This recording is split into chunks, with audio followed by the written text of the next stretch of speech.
Bom dia, caros alunos e alunas, protagonistas da ECIP, Monsenhor José da Silva Coutinho. Hoje vamos dar continuidade ao nosso segundo dia, do segundo Pratique Inove, com o tema Ensino Remoto em Movimento, readaptando as práticas educacionais e ativas por meio do uso da tecnologia e gamificação, né? Isso, claro, que através dos nossos protagonistas, né? Claro que com o auxílio dos nossos queridos professores, mediadores do conhecimento, que vão, né, dar continuidade a esse conhecimento em movimento, né, via remoto, aqui nesse nosso segundo dia de Pratique 9. E reportando o assunto anterior, né, que nós discutimos ontem, alguns projetos que vimos ontem, né, falamos um pouco sobre o racismo estrutural, né, que uma das chagas que ainda o nosso Brasil encontra, né, e discute sobre, né, foi um dos temas do nosso primeiro dia do Pratique 9, né, e vimos também alguns projetos de alguns professores, feitos por alguns alunos, né, sobre, por exemplo, a estrela mágica, o cubo mágico, né, se fosse na Idade Média, muita gente ia ser queimada ontem, né, o professor de História que nos defenda.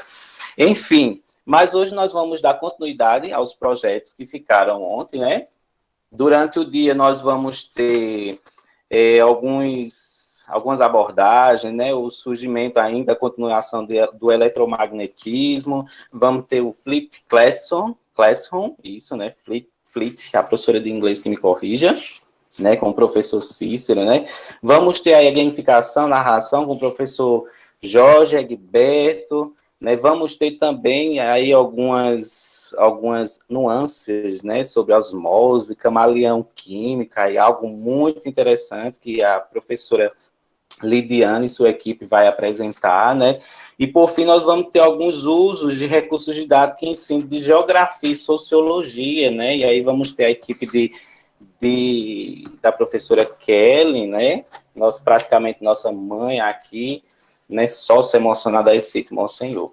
Então, dando continuidade, sejam todos bem-vindos e bem-vindas, e vamos para o nosso segundo dia de Pratique 9. Dário, meu querido, está tudo na agulha aí, já está tudo pronto. Ok, Fabiano. Eu gostaria também de dar as boas-vindas a todo mundo, né? Gostaria de parabenizar aos alunos pelas apresentações de ontem, bem como os professores, orientadores, né? Mas, seguindo o protocolo, como ontem o dia não foi concluído por nós, eu gostaria que o mestre Dudu fizesse essa parte aí, certo? Da apresentação e, posteriormente, eu colocarei o vídeo aqui do professor Dorival. Bom dia, galera, tudo bem com vocês? Tranquilo, né? Graças a Deus. Então, continuidade, né, ao Pratique 9, né? Então, é o professor nosso decano aí, professor de Física, Dorival, né? O orientador e professor Dorival, juntamente com a sua equipe, né? Vai apresentar aí seu projeto, né, que fala sobre a descoberta do eletromagnetismo, né? Um pouco um resumo, uma síntese, né, que é trabalhado nesse projeto. Enquanto isso, né, o professor Mestre Dário aí vai pulando aí a apresentação. Descoberta do eletromagnetismo, realizado pelo dinamarquês Hans Christian, né? Ele percebeu em suas várias tentativas que uma agulha plantada de uma bússola sofria reflexões quando estava próximo ao fio condutor, passa uma corrente elétrica. E reparou que a agulha da bússola, apontada normalmente para o norte geográfico, quando o circuito estava desligado, era refletida quando a corrente fluía pelo fio. Outra possibilidade para a mudança de direção da agulha da bússola era a presença de um campo magnético diferente daquele provocado pela Terra. A conclusão de Christian foi que as cargas elétricas em movimento eram capazes de criar campo magnético. Um fio conduzido, uma corrente elétrica, atua como ímã. A experiência de Cristo abriu caminho para os estudos referentes às relações entre eletricidade e magnetismo. A seguir, os alunos apresentarão uma experiência que se assemelha ao que Cristo fez. Vamos aí agora assistir os vídeos desses meninos aí que arrasaram ontem e vão arrasar hoje nesse segundo Pratique 9.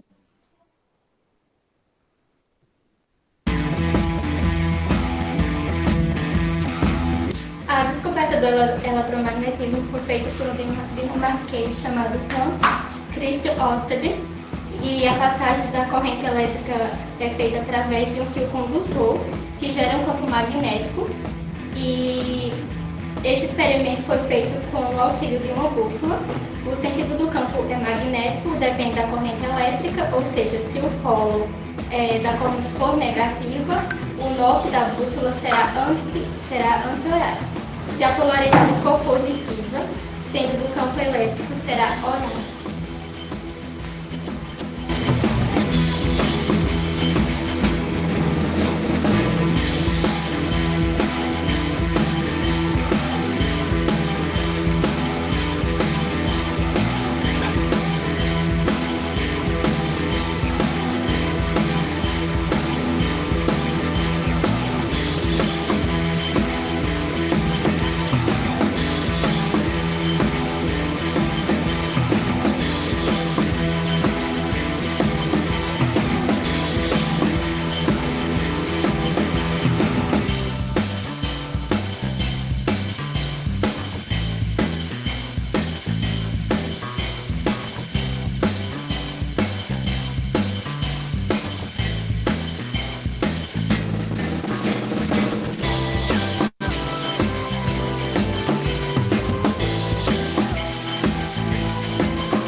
Através da descoberta do eletromagnetismo, veio o desenvolvimento da tecnologia em geral, o televisor, o rádio e até mesmo o celular que usamos hoje.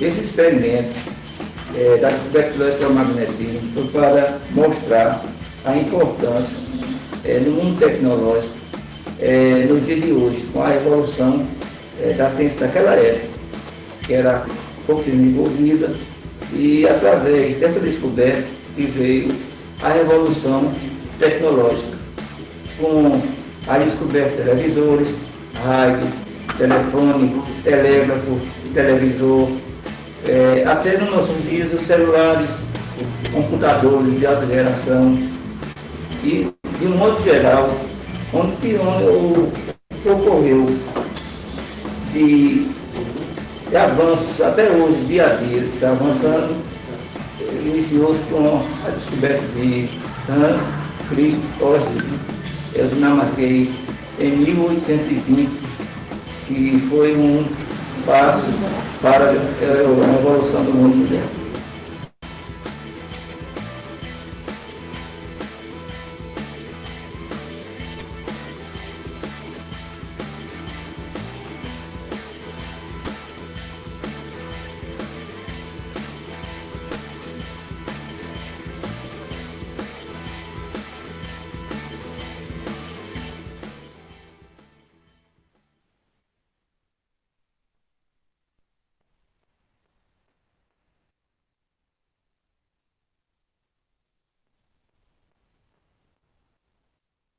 É contigo, Fabiano. Isso aí. Se os professores, né, principalmente da disciplina, que preparou o trabalho, quiser falar alguma coisa, fique à vontade, certo? Estamos aqui até para discutir o conhecimento, né? Até, no entanto, Não? Então vamos lá, vamos dar continuidade aos nossos projetos, né? Agora a gente vai com a equipe do professor Cícero, né? Professor Cícero, Eginardo Geomarcos, né? Que vai mostrar em seu trabalho, né? O aluno como protagonista, né, do conhecimento, aliás, o protagonista como pesquisador, né? Então a gente tem como tema Flipped Classroom, né, que nos traz um pouco do conhecimento, claro que empírico, né, o conhecimento científico nas aulas de geografia, né? Então aí a gente já tem metodologias ativas presentes, né, no ensino de geografia, tendo como protagonistas e pesquisadores nossos alunos, né? Então é contigo, Dário. Antes de começar, o professor Cícero, não sei se ele já está presente, mas ele gostaria de dar algumas palavras. Sim. Pode ficar à vontade, professor. Bom dia, pessoal.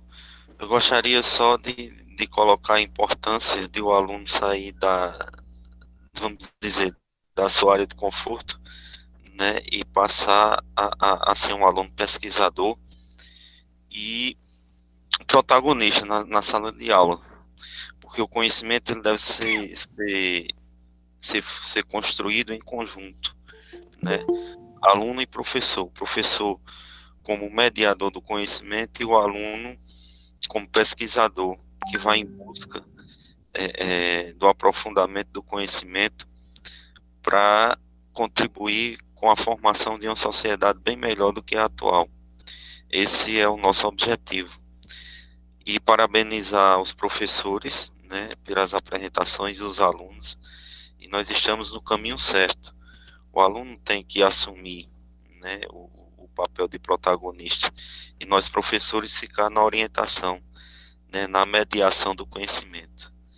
Então, muito obrigado, né, e desde já parabenizo aos alunos dos terceiros anos, porque aceitaram o desafio, né, e esse desafio, ele está tendo continuidade agora no 4º bimestre, e pode passar, professor, o material que os alunos elaboraram, e muito obrigado a todos.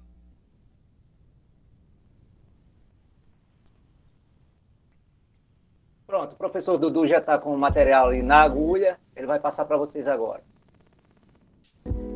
Cite Monsenhor José da Silva Coutinho. Nosso grupo é formado com parceria do terceiro B com o terceiro C. Laílson, Fernando, Expedito e eu, Edilson. Nosso tema é potencialidade e desafio da região norte. Bom, região norte. Ela é a maior região do Brasil, com cerca de 42,25% do território brasileiro. Ela é composta por 7 estados, entre eles o Acre, Amazonas, Amapá, Tocantins, Pará, Rondônia e Roraima. Bom, e os aspectos naturais, é interessante que a região norte ela apresenta um clima equatorial, ou seja, é bem quente e úmido, além de uma grande diversidade de vegetação e espécies, ou seja, apresenta uma grande biodiversidade. Sobre o relevo, as planícies ficam próximas aos rios e os planaltos ao extremo norte, além de apresentar os rios que são usados para navegação, transporte e a moradia. Então, quais são as potencialidades e desafios que a região norte apresenta para se tornar uma futura potência? Extrativismo. Extrativismo é a coleta de recursos da natureza sem ter a necessidade de repor. Basicamente, o extrativismo é dividido em 3 áreas: o extrativismo animal, vegetal e mineral. Na região norte, a economia baseia-se no extrativismo mineral e vegetal. O extrativismo mineral é bastante importante na região norte devido a vários projetos. Um deles é o programa Grande Carajás, que surgiu na década de 70 e ele se estendeu por uma região de quase 1 milhão de quilômetros. O extrativismo vegetal se destaca pela extração da madeira, do látex, que é retirado da seringueira, e dos frutos amazônicos, que são açaí, castanha do Pará, guaraná.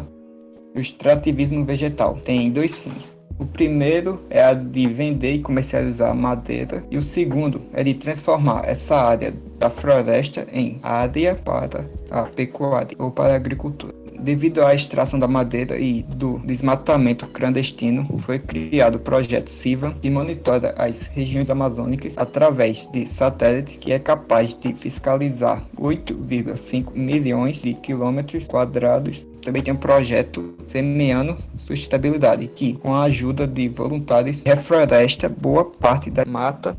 Falar um pouco sobre o ecoturismo, ou também pode ser chamado de turismo ecológico.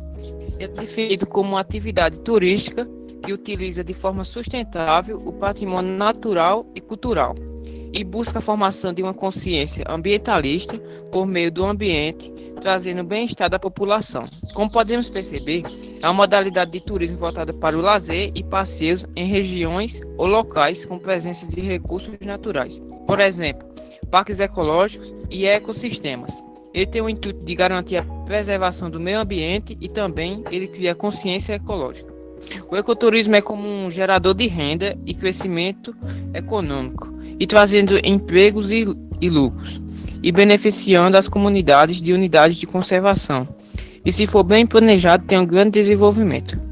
Vou falar um pouco sobre Zona Franca de Manaus. É um modelo de desenvolvimento econômico implantado pelo governo brasileiro, objetivando viabilizar uma base econômica na Amazônia Ocidental, promovendo a melhor integração produtiva e social dessa região ao país, garantindo a soberania nacional sobre as fronteiras. O polo industrial tem o intuito de criar bens finais, capacitando o polo industrial e abriga cerca de 600 indústrias, que atua principalmente nos setores de televisão, informática, motocicleta e etc. Outro ponto importante da Zona Franca, ele atraiu grandes empresas em uma época em que o Brasil cobrava elevado imposto de importações. Os incentivos fiscais é uma redução de cobrança de tarifas de importação, e isso acaba atraindo empresas.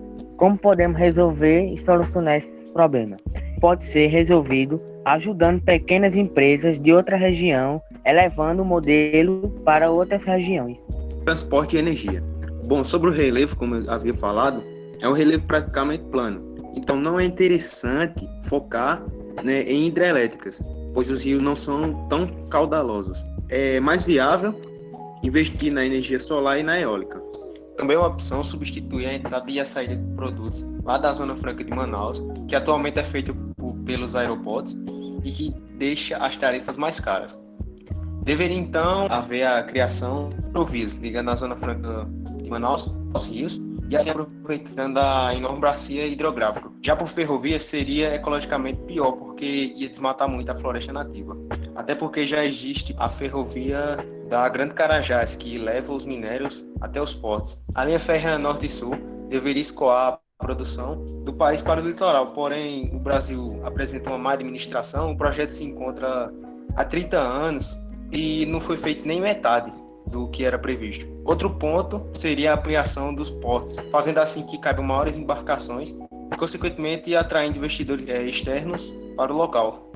Educação é um investimento básico e tecnológico, buscando gerar uma mão de obra especializada que desenvolva a economia e que desenvolva uma troca de conhecimento, mas para isso é necessário um investimento na educação e interesse dos alunos. Atualmente, uma nova modalidade de ensino vem surgindo gradativamente no cenário, que é o ensino à distância, também conhecido como EAD. Esse tipo de modelo se baseia na tecnologia educacional, mas para isso deve existir um diálogo entre o aluno e o professor, e também deve ter interesse da população e dos investimentos do governo na educação, gerando uma qualidade de aprendizado melhor e com mais investimento em material didático, além dos professores especializados. Bom, então foi esse o nosso trabalho sobre a região norte. Espero que tenham gostado e obrigado pela atenção.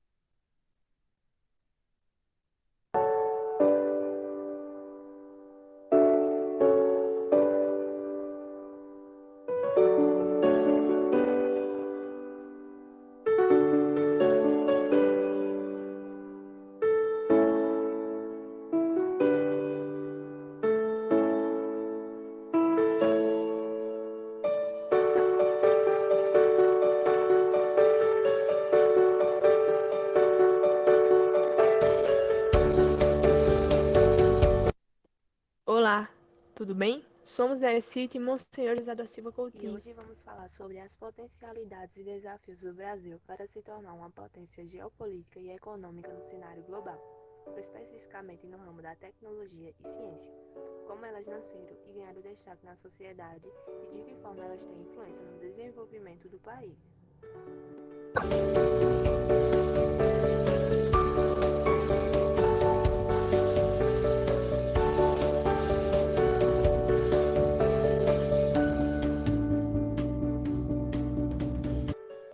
Iremos abordar os seguintes tópicos: revolução técnico-científica e informacional, como se deu a formação do desenvolvimento no Brasil no século XX até os dias atuais, como a tecnologia e a ciência é aplicada no país, quais as potencialidades, quais os desafios e qual o caminho para o Brasil se tornar uma potência em nível global.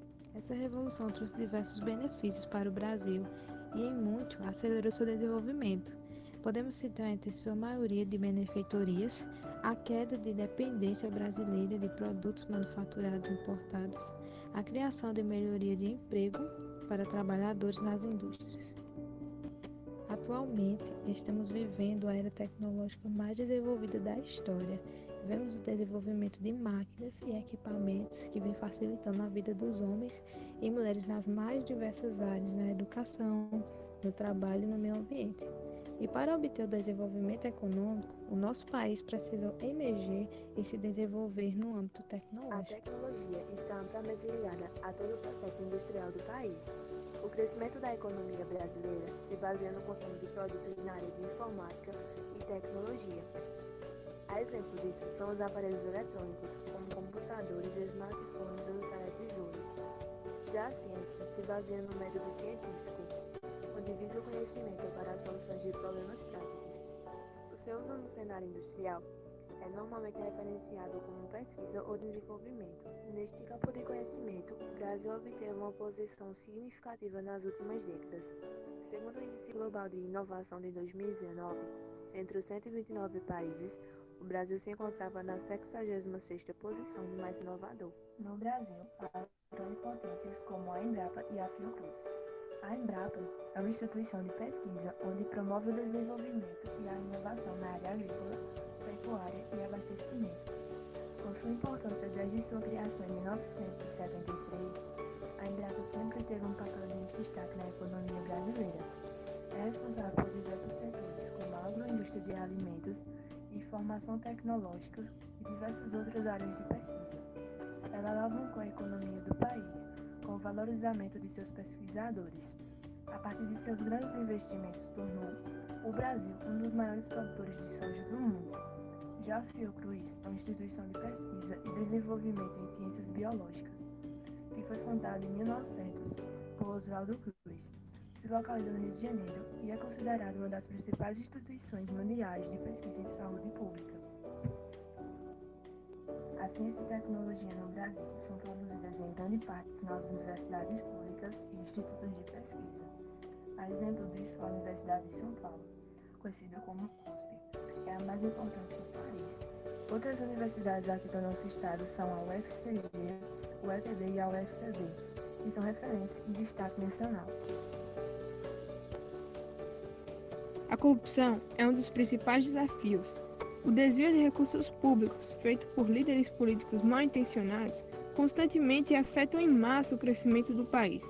Será de extrema importância bater de frente com essa realidade e combatê-la acima de tudo, claro. Outro ponto é a forte desigualdade no país, que afeta milhares de brasileiros, de forma que uma parte da população sofre com o analfabetismo, e os números são altos, mostrando que a educação será uma área primordial aos investimentos para engatar ré ao crescimento no cenário mundial. Os caminhos para o Brasil se tornar uma potência mundial na ciência e na tecnologia são muitos, mas os principais se dirigem aos investimentos da educação no país, seja dos primeiros anos até o ensino superior. Altos investimentos em pesquisa também serão de extrema importância. E de que forma faremos isso? Escolhendo os líderes políticos conforme suas propostas serão valorizar grandemente a educação no país. A infraestrutura será de extrema importância também.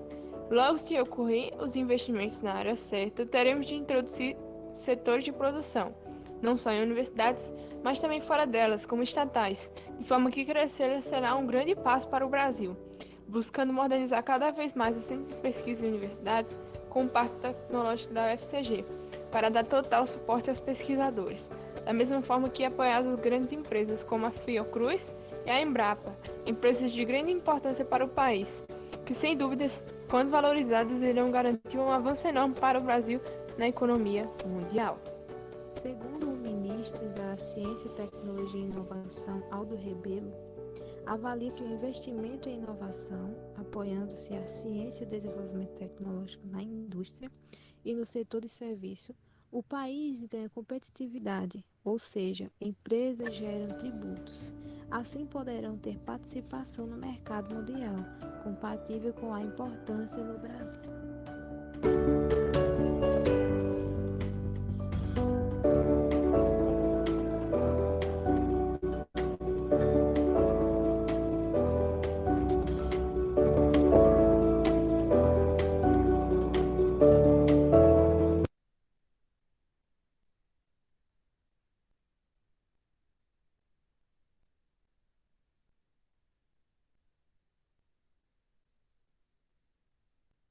Bom dia, gente! Hoje vamos apresentar o nosso seminário de Geografia. A minha equipe é composta por Ana Lívia, Maria Eduarda, Mayara, Micaela e Valéria. Somos da turma do terceiro ano B. E ficamos com a região Nordeste. Vamos falar sobre seus desafios e potencialidades para o desenvolvimento econômico e tecnológico. Vamos falar 4 pontos de cada. Bom dia, gente! Hoje vamos apresentar o nosso seminário de Geografia. A minha equipe é composta por Ana Lívia, Maria Eduarda, Mayara, Micaela e Valéria. Somos da turma do terceiro ano B e ficamos com a região Nordeste. Vamos falar sobre seus desafios e potencialidades para o desenvolvimento econômico e tecnológico. Vamos falar 4 pontos de cada. Espero que vocês gostem. Bom dia!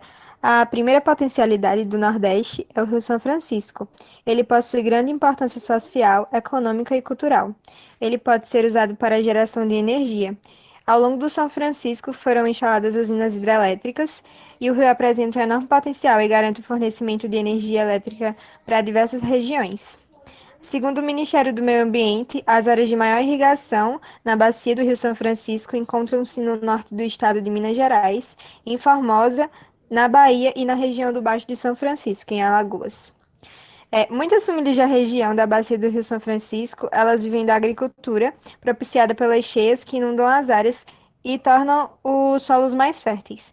Já em relação à pesca, apesar de muitas pessoas viverem dessa atividade, nos últimos anos houve a redução da atividade pesqueira na bacia.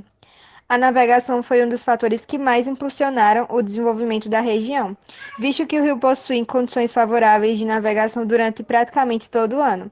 Os principais produtos transportados no Rio São Francisco são sal, açúcar, arroz, soja e entre outros. Outra potencialidade do Nordeste é o turismo. A atividade turística do Nordeste é um fator importante para a economia da região. A região concentra grandes áreas repletas de belezas naturais, como o extenso litoral com praias de águas quentes e cristalinas que estão entre as mais bonitas do país. O turismo no Nordeste tem sido importante na atração de populações, tendo em vista muitas possibilidades de investimentos. A geração de renda e de emprego, a implementação de infraestrutura básica, a existência de paisagens naturais e o melhor, a qualidade de vida. Esse quadro tem favorecido a dinamização e a ampliação de diversas atividades, tais como o comércio, o setor imobiliário, a prestação de serviço, o setor de transporte, além de aumentar a arrecadação de impostos e ampliar o mercado formal e informal de trabalho. Não é à toa, né, que o turismo do Nordeste é um dos melhores que existe e nós somos muito privilegiados.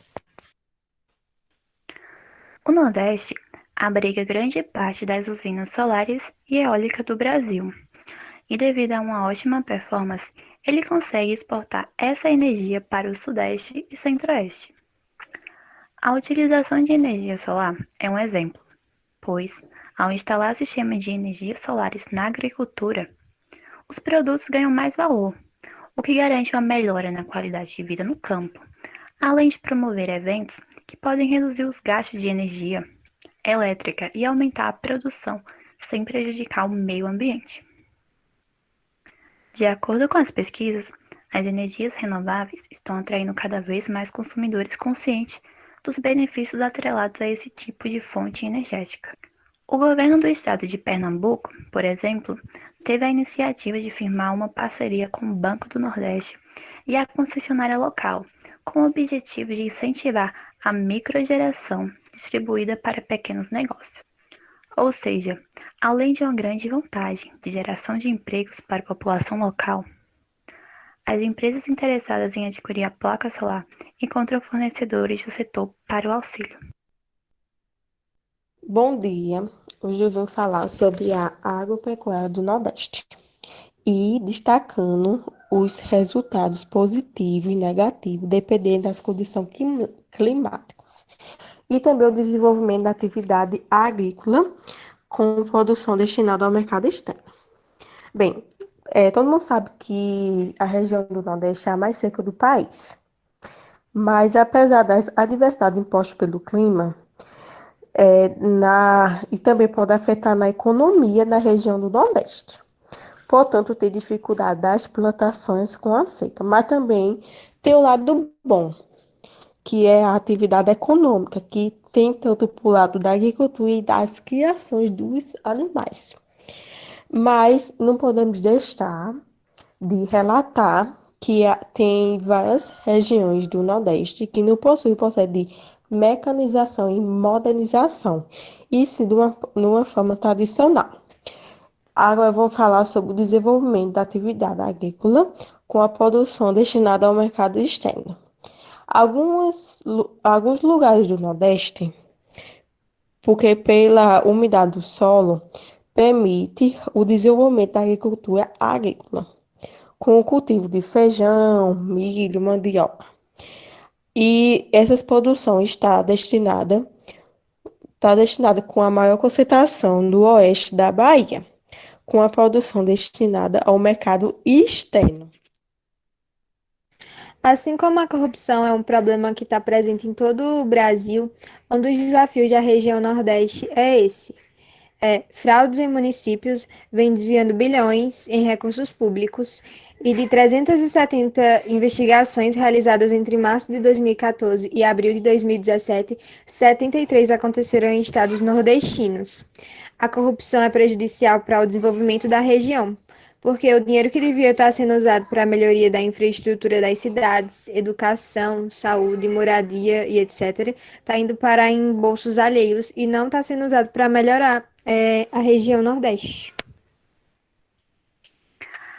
As taxas negativas de empregabilidade no Nordeste se dão sobretudo pela falta de qualificação dos profissionais, que muitas das vezes não apresentam uma formação adequada para exercer determinadas funções. A crise econômica do país também favorece o desemprego, uma vez que o consumo de bens e serviços tende a diminuir, fazendo com que muitas empresas tenham que demitir seus funcionários para otimizar seus custos e se manterem ativos. Outra situação que favorece o índice negativo é a substituição cada vez maior de pessoas por máquina. Nos últimos anos, uma série de vagas foram fechadas devido ao fato de que grande parte das indústrias passaram a utilizar recursos tecnológicos na sua linha de produção. Isso pode ser facilmente percebido, por exemplo, no setor bancário, onde o aumento do uso de caixas eletrônicos e dos serviços realizados pela internet são fatores que têm contribuído para o fechamento de diversas agências pelo país. Com a crise econômica e no mercado de trabalho, afetando diversos indivíduos, principalmente na região Nordeste, é preciso tomar algumas atitudes para não fazer parte dos índices do desemprego, como, por exemplo, investir em cursos de qualificação profissional e buscar pela capacitação e sempre se manter-se atentos às novas demandas e requisitos. Falta de investimento na educação. E vou falar sobre o ponto. Má qualificação do trabalho. Bem, na região do Nordeste é a que mais necessita de mais investimento na educação, por ter um aumento de má qualificação do trabalho. Mas temos que ter a consciência que a responsabilidade não é só do governo, mas sim do estudante, porque nós, estudantes, temos que valorizar o nosso conhecimento e colocar em prática e desenvolver uma profissão bem qualificada. Agora eu vou falar sobre o próximo ponto. Baixo crescimento econômico na região. De que forma a má qualificação da nossa educação pode prejudicar o nosso crescimento econômico no Nordeste? Bem, com a produção e a capacidade de produzir. Quando eles estão qualificados, produzem mais e aumenta os potenciais de crescimento da economia nordestina e gerando mais empregos e renda para as famílias. Um dos grandes desafios da região Nordeste é a seca. Dentre de muitos aspectos apresentados pela região Nordeste, o que mais se destaca é a seca, causado pela escassez de chuvas, proporcionando pobreza e fome. O sertão nordestino apresenta as maiores incidências de chuva, isso em âmbito nacional. A restrita presença de chuvas nessa área é causada basicamente pelo tipo de massa de ar aliado ao relevo. Esse muitas vezes impede que massas de ar quentes e úmidas hajam sobre o local, causando chuvas. No sertão, as chuvas se apresentam entre dezembro e abril. No entanto, em determinados anos, isso não acontece, ocasionando um longo período sem chuvas, originando assim a seca. A longa estiagem provoca uma série de prejuízos aos agricultores, como perda de plantações e animais, a falta de produtividades. E isso que eu acabei de falar da estiagem é o que acontece aqui mesmo onde eu moro. Como meus pais são agricultores, muitas vezes eles perdem plantações e por causa da estiagem, por causa da seca. Então, gente, esse foi o nosso trabalho e a gente quer deixar uma frase para vocês. Maior do que a indelicadeza do preconceito é o orgulho de ser nordestino. Muito obrigado pela atenção de todos e espero que tenham gostado.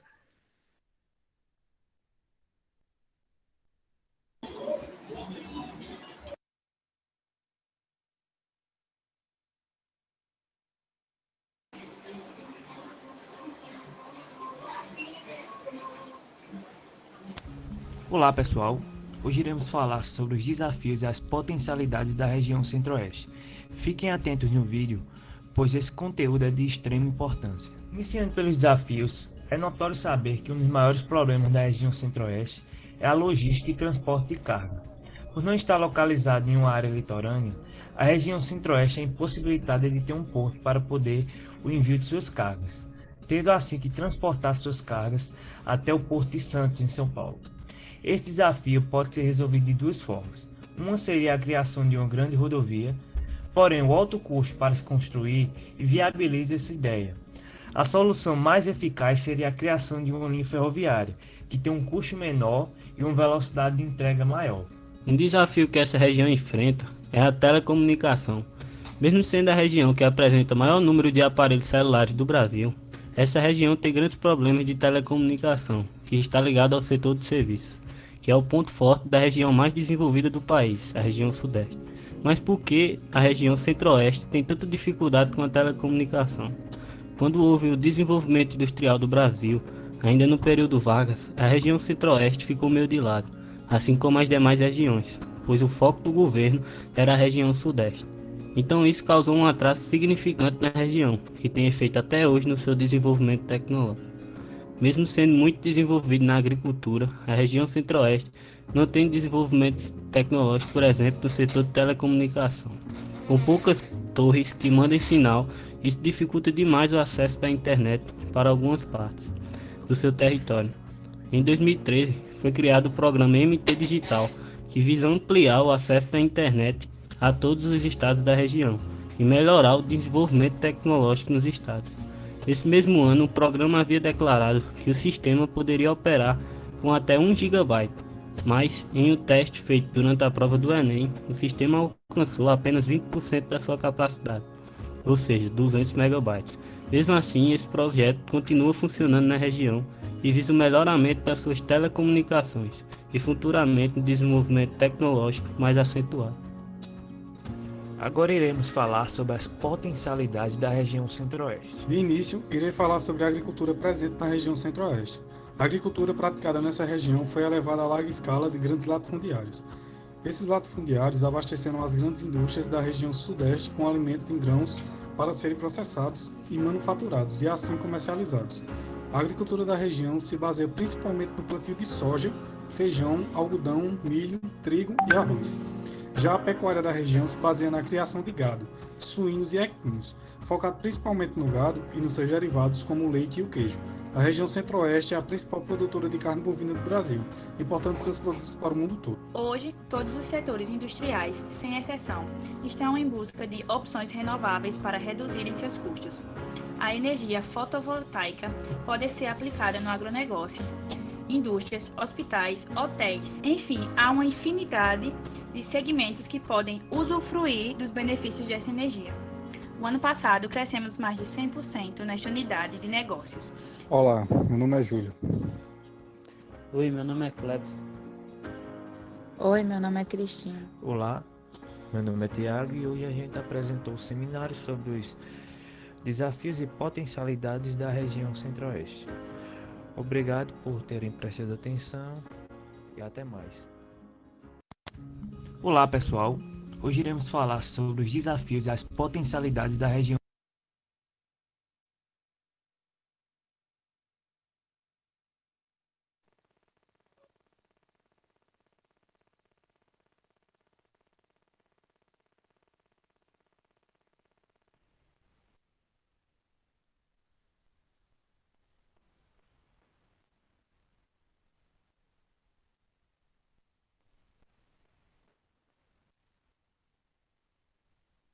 Professor Cícero, tem alguma palavra para dar?